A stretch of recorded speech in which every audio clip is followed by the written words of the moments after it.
When a person goes missing, how do law enforcement agencies go about finding them and enlisting the public to help? TV6's Nick Brennan joins us now with your Facebook Friday Story of the Week. Nick? Sophie, as it turns out, not every missing persons case gets the same response from law enforcement, and civilians can help the process along more than they might know.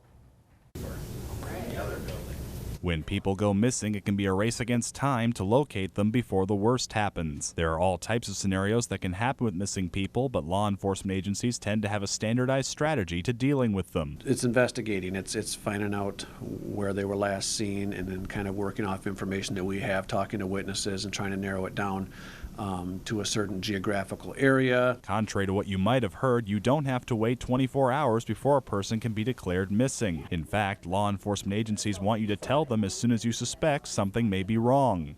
I appreciate it. Thank you. In my eyes, sooner the better. That way, attempting to locate the person is typically a lot quicker. From the initial missing report, the search can branch out in many different ways. Police tend to put the word out on social media sites and send the info to all media outlets to maximize awareness. Depending on where the person was reported missing, they can use search teams, canine units, and even helicopters to locate them. But it also depends on who is missing that determines the response, such as children, runaways, or other individuals that can't survive on their own as long as others. Depending on what type of case it is, if it's a missing person that's an at-risk missing person with maybe a mental illness issue, that may decide which avenue we take. Citizens are able to help out as well, even encouraged to use a special online site. If you go to NAMUS, NAMUS, there is the website dedicated to missing persons and unidentified persons, and this would allow any citizen to look at pictures of people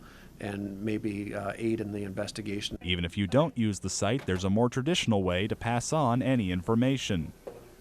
If you have any information regarding a missing persons case, caller says you are encouraged to call the law enforcement agency handling the investigation, or even just your local one, to pass it on through the proper channels.